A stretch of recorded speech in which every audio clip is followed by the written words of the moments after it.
មានមនុស្សម្នាក់តាំងពីនៅតូចមកជីវិតរបស់គាត់មិនសូវជាងាយស្រួលប៉ុន្មាននោះទេអ្វីដែលអ្នកដទៃបានដោយងាយគាត់ត្រូវប្រឹងជាងគេ2ទៅ3ដងចង់បានការងារល្អក៏ត្រូវរងចាំខ្លួនឯងចង់រកលុយក៏ត្រូវចាប់ផ្ដើមពីតិចម្ដងទៅតិចម្ដងសូម្បីតែមនុស្សដែលគាត់ទុកចិត្តក៏ធ្លាប់ធ្វើឲ្យគាត់ខកចិត្តផងដែរប៉ុន្តែមានរឿងមួយចម្លែកណាស់រាល់ពេលដែលគាត់គិតថាជីវិតរបស់គាត់ដល់ផ្លូវទាល់ស្រាប់តែមានផ្លូវមួយទៀតបើកឡើងវិញពេលដែលបាត់បង់ការងារមានឱកាសថ្មីចូលមកពេលខ្វះលុយមានមនុស្សម្នាក់មកជួយ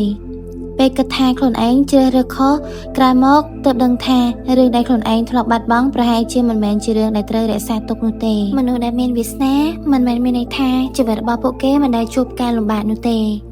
ប៉ុន្តែពេលដែលដល់ពេលវាតែងតែមានផ្លូវឲ្យគេដើរទៅមុខជានិច្ចហើយមនុស្សម្នាក់នេះហើយគឺមានសញ្ញាមួយនៅលើបាតដៃរូបរាងដូចជាអក្សរ M អក្សរ M ត្រូវបានតបជាប់ជាមួយនឹងបញ្ញាសមត្ថភាពសង្កេតភាពរឹងមាំនិងវាសនាដែលអាចកសាងខ្លួនឯងបានប៉ុន្តែបើយើងស្ដាប់ត្រឹមថា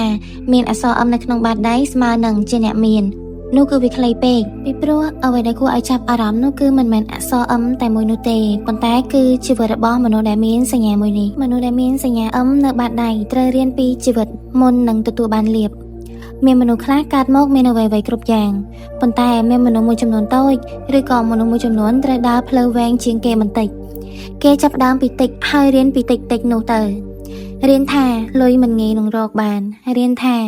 មនុស្សមិនមែនគ្រប់គ្នាសុទ្ធតែស្មោះត្រង់រៀនថាការស្រឡាញ់មនុស្សខុសអាចនឹងធ្វើឲ្យឈឺចិត្តរៀនថាអ្វីដែលយើងគិតថាសំខាន់ពេលខ្លះវាមិនមែនជាអ្វីដែលជីវិតត្រូវការពិតប្រាកដនោះទេតាមផ្លូវព្រះធម៌មនុស្សមិនគួរមើលរាល់ការលំបាកថាជាការដាក់ទណ្ឌកម្មពីកម្មនោះទេ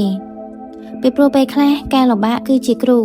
វាបង្រៀនឲ្យយើងចេះប្រយ័ត្នបង្រៀនឲ្យយើងចេះដឹងគុណបង្រៀនឲ្យយើងចេះរក្សាអ្វីដែលមានហើយបង្រៀនឲ្យយើងមិនយកភាពលំបាករបស់ខ្លួនឯងទៅធ្វើបាបអ្នកដទៃនេះហើយគឺជាចំណុចដែលចាស់ភាគច្រើនចូលចិត្តនិយាយថាកម្មអាចជាមេរៀនប៉ុន្តែបុណ្យជាកម្លាំងហើយឲ្យយើងមានចិត្តឆ្លងកាត់ពេលដែលរៀនមេរៀននោះមនុស្សដែលមានសញ្ញា M នៅបាតដៃមិនងាយបើកចិត្តឲ្យនរណានោះទេមនុស្សខ្លះមើលទៅស្ងៀមមិននិយាយច្រើនមិនប្រាប់រឿងរបស់ខ្លួនឯងទៅមនុស្សគ្រប់គ្នាប៉ុន្តែគេនឹងមើលគេនឹងស្ដាប់ហើយក៏គេនឹងចាំហើយពេលវេលាកន្លងផុតទៅគេនឹងចាប់ផ្ដើមដឹងថាមនុស្សណាមានចិត្តល្អនិងមនុស្សណាទៀតគ្រាន់តែចូលមកដើម្បីទទួលបានផលប្រយោជន៍ផ្ទាល់ខ្លួនតែប៉ុណ្ណោះបើតាមជំនឿមនុស្សដែលមានអក្សរ M នៅបាតដៃត្រូវបានគេមើលឃើញថា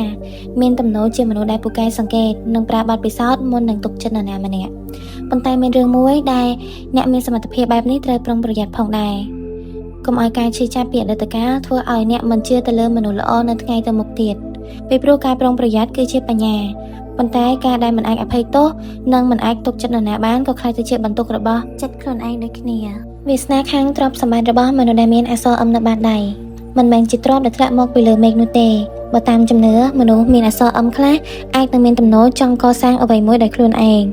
បើមានគំនិតគេចង់សាកល្បងបើមានឱកាសគេចង់ចាប់បើបរាជ័យគេចង់រៀនហើយពេលក្រោយគេនឹងចាប់ដើមយល់ថាលុយដែលរកបានមិនសំខាន់ជាងលុយដែលរក្សាបាននោះទេ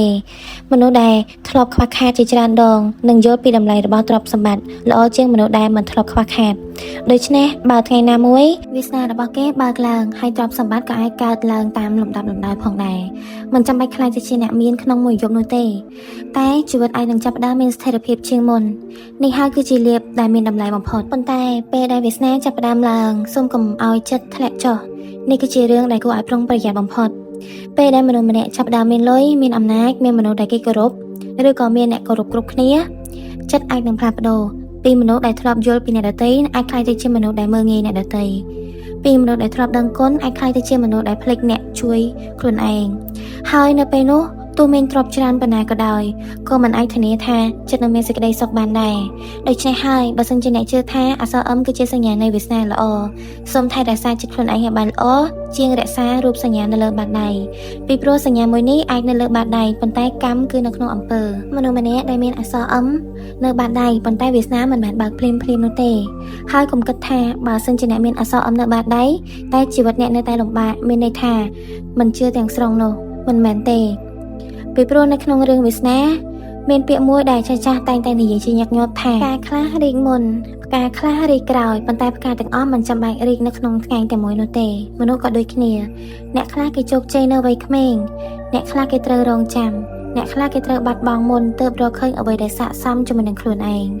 ដូច្នេះសូមកុំយកជីវិតរបស់អ្នកទៅប្រៀបធៀបជាមួយនឹងជីវិតអ្នកដទៃពេលវេលារបស់អ្នកអាចនឹងមិនដូចពេលវេលារបស់គេនោះទេហើយនេះគឺជារឿងដែលខ្ញុំចង់ឲ្យអ្នកចងចាំបើសិនជាអ្នកមានសញ្ញាអឹមនៅលើបាតដៃ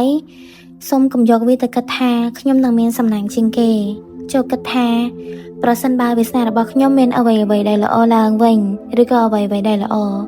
ខ្ញុំត្រូវរស់ឲ្យស័ក្តិសមជាមួយនឹងវាសនានោះមានលៀបតែកុំលោភមានទ្រព្យ